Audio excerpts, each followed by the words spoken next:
बिस्मिल्लाहिर्रहमानिर्रहीम। अस्सलाम वालेकुम। आज की वीडियो में हम डिस्कस करेंगे criteria of normality and abnormality. Define करेंगे हम नॉर्मल बिहेवियर को, इसी तरह हम डिफ़ाइन करेंगे एबनॉर्मल बिहेवियर को।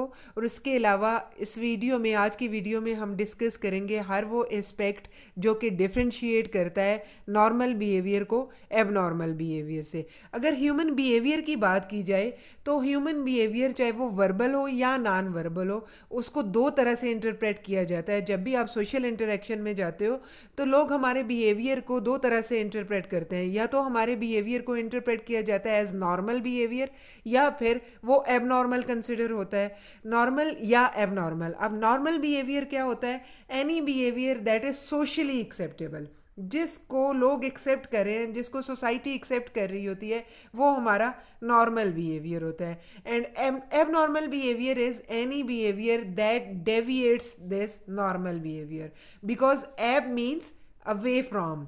Away from normal means acceptable standard.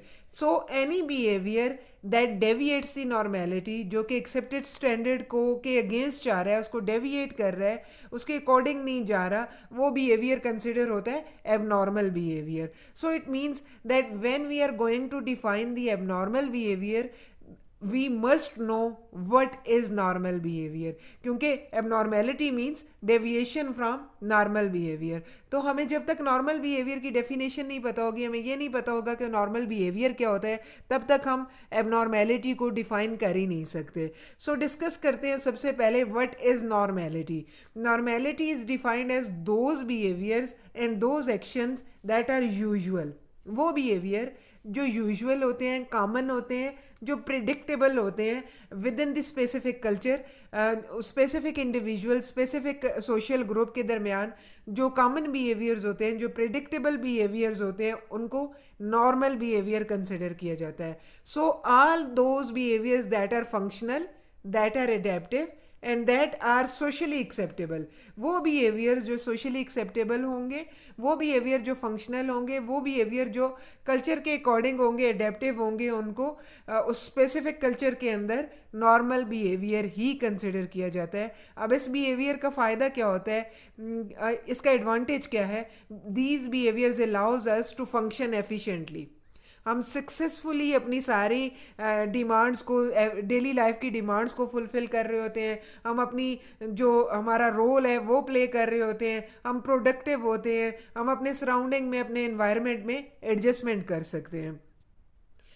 So normality is basically the conformity with social norms. जब हम अपने सोशल नॉर्म्स को, अपने सोसाइटल स्टैंडर्ड्स को कंफर्म कर रहे होते हैं, जब हम बिहेव करते हैं जस्ट लाइक अदर्स, हमारे कल्चर मेंबर्स, हमारे जो रिलीजियस ग्रुप है, हमारा जो कल्चरल ग्रुप है, हमारी जो सोसाइटी है, मेजॉरिटी जो परफॉर्म कर रही है, हम भी उसी बिहेवियर को अगर कंफर्म कर रहे हैं.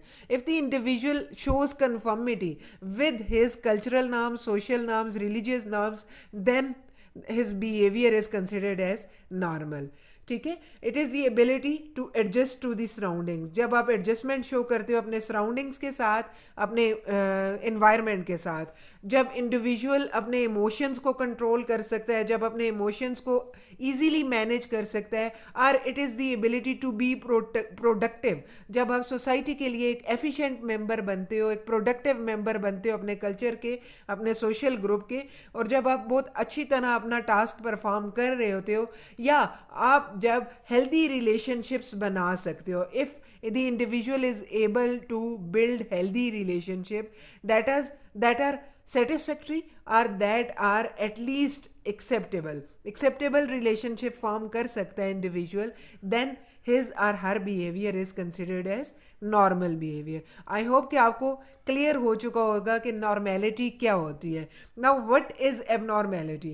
एबनॉर्मेलिटी रेफर करती है उन बिहेवियर्स की तरफ जो कि नॉर्मल को, एक्सपेक्टेड स्टैंडर्ड्स को डेविएट कर रहा होता है, जो उसके ऑपोजिट जा रहा होता है. ठीक है.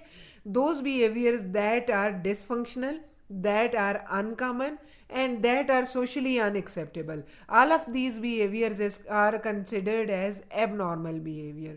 ठीक है, अब ये जो एबनॉर्मल बिहेवियर होता है इसका क्या इफेक्ट पड़ता है? हर वो बिहेवियर जो कि डिस्ट्रेस काज कर सकता है दूसरों के लिए, जो हमारी एबिलिटी को, प्रोडक्टिविटी को डिक्रीज कर सकता है, हमारी एफिशिएंसी को डिक्रीज कर सकता है, और जो हमारे डेली रूटीन टास्क को परफॉर्म करते करते हुए किसी भी किस्म का कोई प्रॉब्लम क्रिएट कर सकता है, हर वो बिहेवियर जो है वो एबनॉर्मल बिहेवियर कंसिडर होता है. It is uncommon, unusual, bizarre, atypical behavior. All of these behaviors are considered as abnormal behavior. ठीक है, then another definition is violation of social rules and social standards is considered as abnormal behavior. और आप अपने religious rules को, norms को, आप अपने cultural norms को, आप अपने social norms को जब violate कर रहे होते हो, उसके opposite चल रहे होते हो, तो आपके behavior को abnormal consider किया जाता है. ठीक है, आप अगर वो behavior, वो any behavior that disturbs your close relationships, जो आपके लिए dangerous होगा, जो आपके रिलेशनशिप को अनहेल्दी रिलेशनशिप की तरफ लेके जाएगा, नेगेटिव इम्पैक्ट डालेगा आपके हेल्दी रिलेशनशिप फॉर्म करने पे, आपकी स्टेबिलिटी पे, तो वो बिहेवियर भी एबनॉर्मल कंसिडर होगा.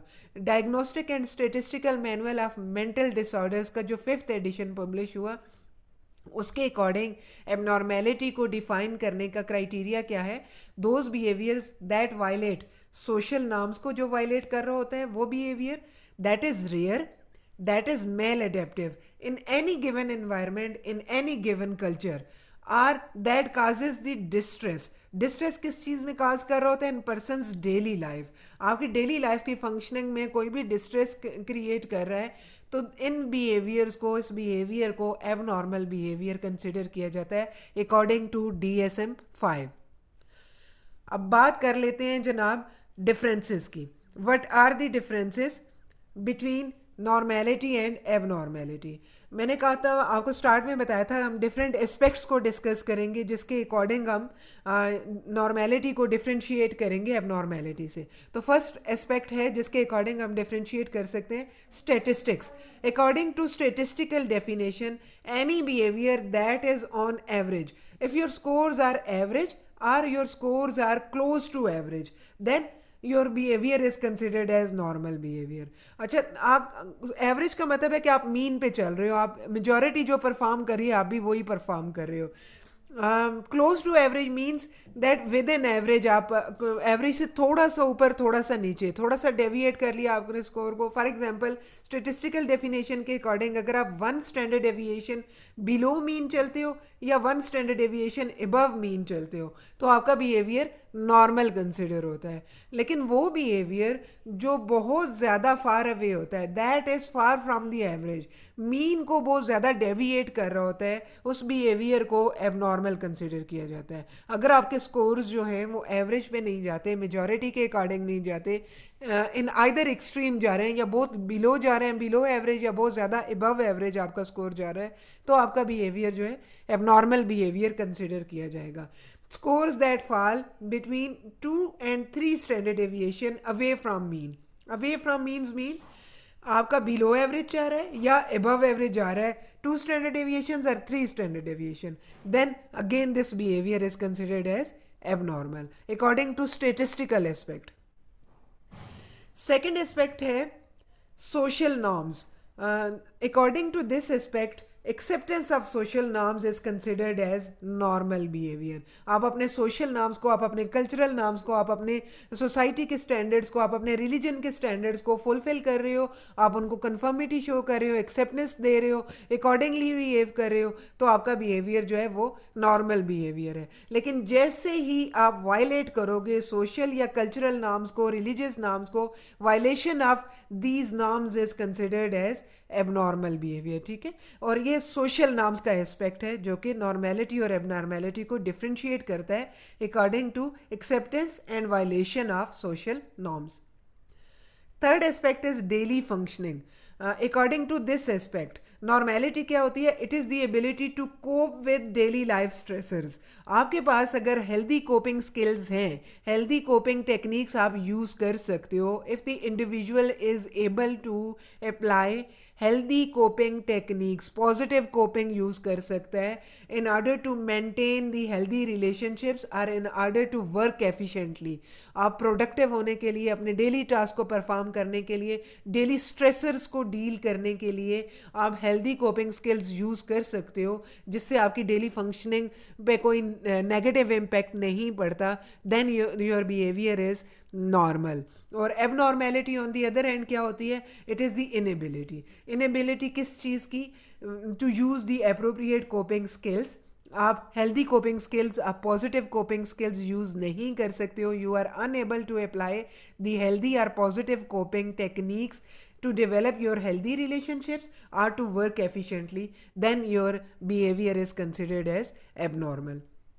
नेक्स्ट एस्पेक्ट है मेंटल हेल्थ, जो डिफ्रेंशिएट करता है नॉर्मेलिटी को एबनॉर्मेलिटी से in terms of healthy state of mind.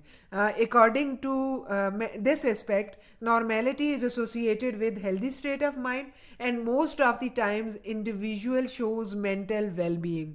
Most of the times वो अपने पॉजिटिव स्टेट में रहता है, हेल्दी स्टेट में रहता है, अपने वर्क को प्रॉपरली परफॉर्म कर लेता है, मेंटली हेल्दी रहता है। और अगर इंडिविजुअल जो है इमोशनल डिस्ट्रेस को फील कर रहा है, मेंटल डिस्ट्रेस को फील कर रहा है, most of the times sad mood है, अनहैप्पी मूड है, अनप्लेजेंट मूड है, और लॉन्ग टाइम पीरियड तक प्रोलॉन्ग ये इसी जो नेगेटिविटी है, नेगेटिव इमोशंस हैं, उनको एक्सपीरियंस कर रहा है या उस डिस्ट्रेस को एक्सपीरियंस कर रहा है for long time period, then the human behaviour is abnormal in this condition. Next aspect is adaptation and adjustment. Normality क्या होती है? It is related to adaptation और एडजस्टमेंट। किस चीज़ के साथ हमने एडजस्टमेंट करनी है? With changes in your environment और with changes in your life. आपके लाइफ में अगर कोई चेंज आता है, क्योंकि ह्यूमन बीइंग्स जो है ना वो डेली जो रूटीन टास्क परफॉर्म कर रहे होते हैं, तो ऐसा नहीं होता कि वो एक ही जगह पे स्टक हो जाए। हमारी लाइफ हर लम्हा, हर मोमेंट चेंज होती रहती है और बहुत सी चेंजेस हमारी लाइफ में आती हैं with the passage of time. If the individual is able to make adjustment, अगर वो हेल्दी एडजस्टमेंट बना लेता है, अगर वो बना सकता है विद दीज चेंजेस, जो लाइफ में चेंजेस आती हैं उनके साथ वो हेल्दी एडजस्टमेंट या एडेप्टेशन बना सकता है, then the behavior is considered as normal. On the other hand, if the individual is unable to accept these changes, अगर उसके पास एबिलिटी ही नहीं है कि वो इन चेंजेस को एक्सेप्ट करे जो उसकी लाइफ में आ रही हैं, या जो उसके इर्द गिर्द सराउंडिंग्स में कोई चेंज आ जाती है, तो इंडिविजुअल उस चेंज को एक्सेप्ट नहीं कर पा रहा होता, then this lead towards maladaptation और मेल एडजस्टमेंट, और ये मेल एडेप्टेशन हमारा एबनॉर्मल बिहेवियर कंसिडर होता है। These are few aspects on the basis of which we can define the normality and abnormality, and we can differentiate the normal behaviour from abnormal behaviour. Thank you.